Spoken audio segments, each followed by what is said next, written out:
जय हिंद दोस्तों। भारत लगातार जम्मू कश्मीर में फाइटर जेट से पाकिस्तान बॉर्डर पर उड़ान भर रहा है, जिससे से पाकिस्तान में खौफ छाया हुआ है। पाकिस्तान की हालात टाइट हो गई है। इस टाइम पाकिस्तान पूरी तरह से डरा हुआ है। पाकिस्तान सोच रहा है कहीं भारत एयर स्ट्राइक नहीं कर दे। भारत और पाकिस्तान के बीच जम्मू कश्मीर में बढ़ते तनाव के चलते भारतीय वायुसेना ने श्रीनगर एयरबेस पर उन्नत मिग-29 लड़ाकू विमानों की तैनाती की है। यह कदम पाकिस्तान और चीन दोनों से उत्पन्न खतरों का मुकाबला करने के लिए उठाया गया है। मिग-29 विमान मिग-21 की तुलना में कई तकनीकी उन्नतियों से लैस हैं। इनमें लंबी दूरी की हवा से हवा में मार करने वाली मिसाइलें, हवा से जमीन पर मार करने वाले हथियार, रात में संचालन की क्षमता, नाइट विजन गॉगल्स के साथ और हवा में ईंधन भरने की सुविधा शामिल है। इसके अलावा ये विमान दुश्मन के विमानों की क्षमताओं को जाम करने की क्षमता भी रखते हैं। भारतीय वायुसेना के पायलटों को विशेष रूप से इन विमानों के लिए चुना गया है, जिससे इनकी प्रभावशीलता और बढ़ जाती है।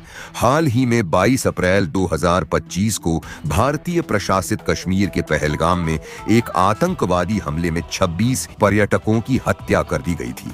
इस हमले की जिम्मेदारी द रेजिस्टेंस फ्रंट ने ली, जिसे भारत लश्कर ए तैयबा का सहयोगी मानता है। भारत ने इस हमले के लिए पाकिस्तान को दोषी ठहराया, जबकि पाकिस्तान ने इन आरोपों से इनकार किया है। इस घटना के बाद भारत ने पाकिस्तान के साथ बीजा व्यापार और सिंधु जल संधि को निलंबित कर दिया है और दोनों देशों ने एक दूसरे के राजनयिकों को निष्कासित कर दिया है। इन घटनाओं के मद्देनजर दोनों देशों की सेनाओं ने नियंत्रण LOC के पास सक्रियता बढ़ा दी है। भारतीय वायुसेना ने श्रीनगर और लद्दाख क्षेत्रों में मिग-29 विमानों की उड़ानें बढ़ा दी हैं, ताकि किसी भी हवाई उल्लंघन का तुरंत जवाब दिया जा सके।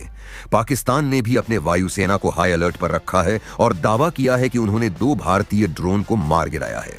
इस तनावपूर्ण स्थिति में संयुक्त राष्ट्र और अमेरिका जैसे अंतरराष्ट्रीय संगठन दोनों देशों से संयम बरतने की अपील कर रहे हैं। संयुक्त राष्ट्र महासचिव एंटोनियो गुटेरेस ने भारत और पाकिस्तान दोनों से संपर्क कर स्थिति को शांत करने का आग्रह किया है।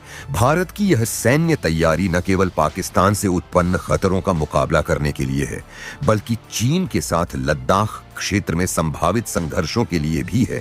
मिग-29 विमानों की तैनाती से भारतीय वायुसेना की प्रतिक्रिया क्षमता में वृद्धि हुई है, जिससे वह दोनों मोर्चों पर प्रभावी ढंग से कार्य कर सकती है। इस प्रकार भारत की यह रणनीतिक पहल क्षेत्रीय सुरक्षा को मजबूत करने और संभावित खतरों का मुकाबला करने की दिशा में एक महत्वपूर्ण कदम है।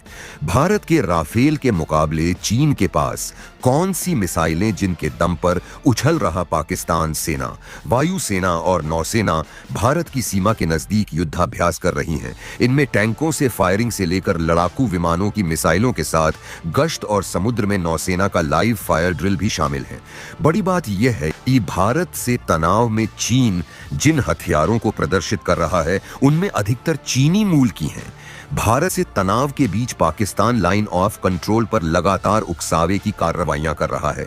पाकिस्तानी वायुसेना के लड़ाकू विमान चीनी मिसाइलों के साथ उड़ान भर रहे हैं। पाकिस्तान को डर है कि भारत फिर से कहीं एयर स्ट्राइक न कर दे। पाकिस्तानी वायुसेना जम्मू और कश्मीर में भारतीय वायुसेना के राफेल लड़ाकू विमानों के उड़ानों से परेशान है। यही कारण है कि पाकिस्तान ने भारत के राफेल का मुकाबला करने के लिए चीन से एयर टू एयर मिसाइलें खरीदी हैं। भारत और पाकिस्तान के बीच लड़ाकू विमानों की प्रतिस्पर्धा में भारतीय वायुसेना के तेजस और राफेल जैसे विमान पाकिस्तानी वायु की तुलना में कई मामलों में श्रेष्ठ